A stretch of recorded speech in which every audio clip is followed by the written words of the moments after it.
Hello, and welcome back to another episode of Daddy-Daughter Conversation. And we decided to bring you guys up to date with a very interesting topic. Interesting video again. We are here.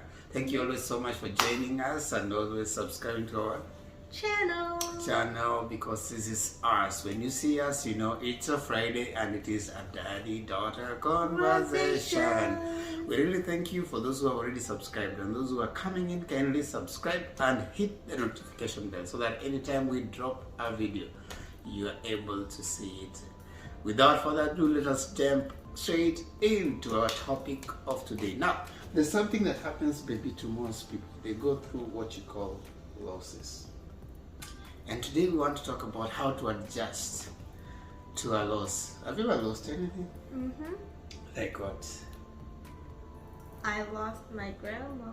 Lost your grandma, and maybe even our viewers, you have lost someone. And today we just want to talk to you about the process of adjusting to a loss, which is something that is normal. Now, there are many suggestions of theories that have come out there about adjusting to a loss, but today we want to give you one that has been suggested by who, baby?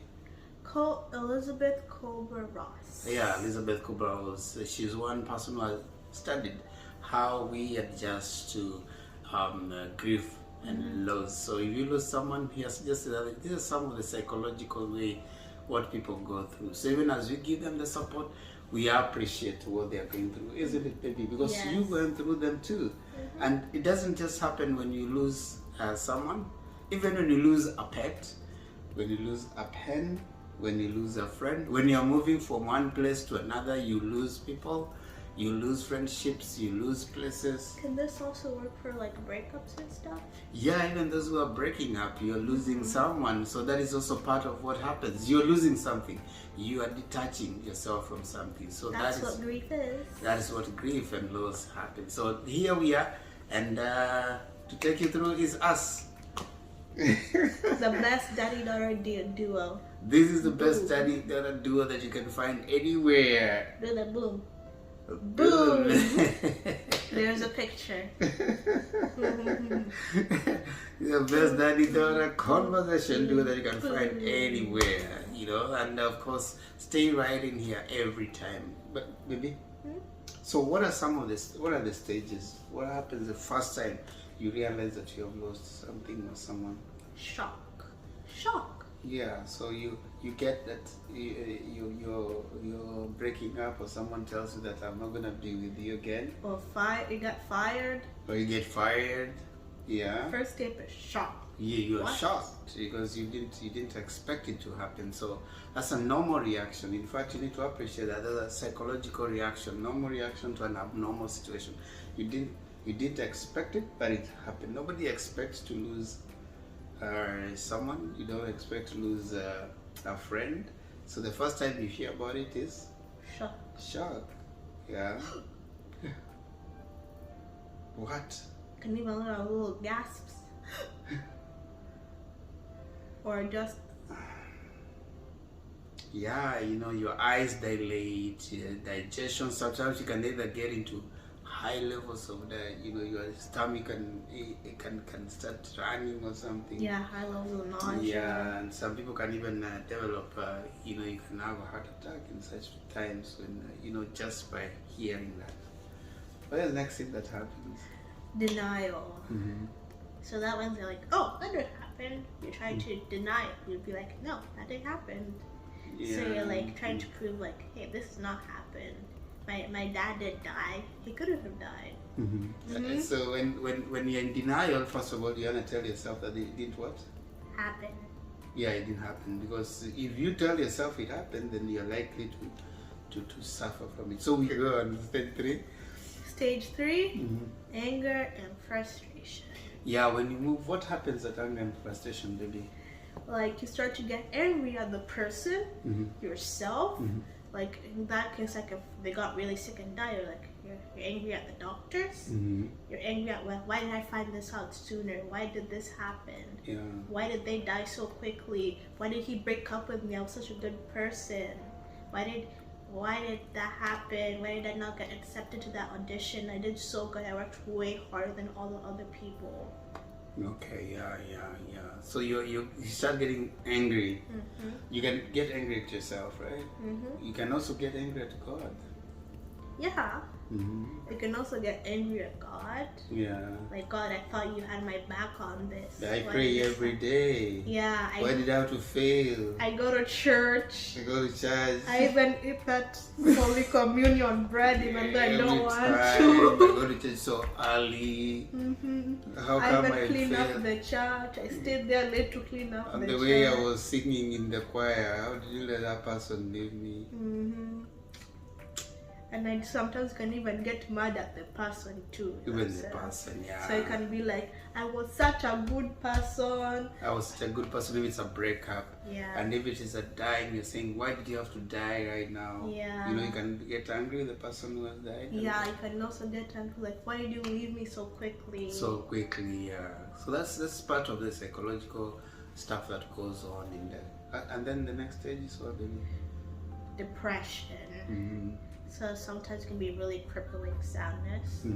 Like you don't want to do anything. Sometimes it can be really extreme. Like you stopped eating, you get really messy. You can withdraw from people. Yeah, you can get really tired.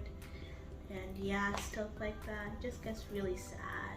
Yeah, so that's the next stage of a sad moment where you're not even talking to people. Depression can be really extreme sometimes. Like depression means like a really dark cloud hanging on you, like those really stormy clouds just hang over you, and like no matter what you do, they don't leave. So it's a moment of sadness comes in around that time when you've gone through that loss. Okay. Like if anyone you know or like you yourself have depression, you need to contact someone immediately. We can put the links down below. Yeah, it will be nice at that point to try and talk to someone. Yes. Yeah, because it can easily lead into other things when you start feeling that sad. Yes. Because of the loss that you have had. Maybe loss of someone or loss of something or even breakup in a relationship. That's a loss. So grieving will have also the concept of a depression stage that will come in, and that can be so devastating for you. So you might need to talk to someone.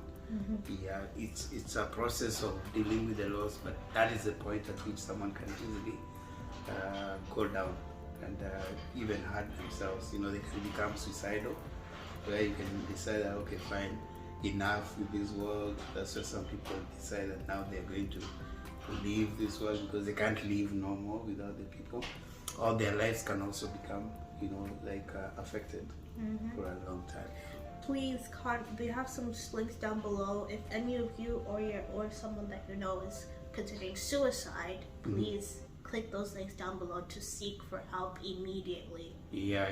We're in this together, guys. Yeah. It's okay not to be okay, and it's okay to contact someone if you feel that low. You need to now get someone to talk to. Yeah. Because that is where you have low energy, you have intense sadness, and you're feeling like you lack appetite or a lot of you're eating a lot, and you just want to be alone. If you're a very happy person, then that's a sign. You could be experiencing this because of the losses you had. The next stage, baby? The next stage is testing. So that's when testing, you experiment with the changes and see what this new changes means to you. So like, what does it mean that I have a breakup? What does it mean right now? How will I continue going on? And stuff like that. Yeah. So you ask yourself, how am I going to continue living like this? And how am I going to continue living like this? And how can I keep on making myself stronger to continue living like this? Yeah. Now this way you're trying to test how do you live without the person? How do you live, with a new environment?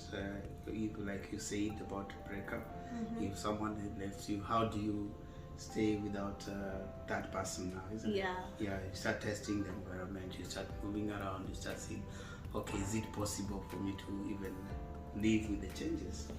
Yeah. And the second to last stage, the sixth stage is decision. So that's when you decide how you're going to live with this person, without this person.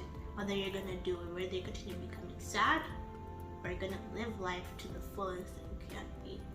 Yes. And like some people, like they start like during those decision times, you can start doing more self-care. You put a lot more habits to yourself, or you can get even more organized, because a lot of us need organization in our lives, right, Daddy? And like you can start saying that, hey, I love me for me. Give yourself a hug and say, I am worth it.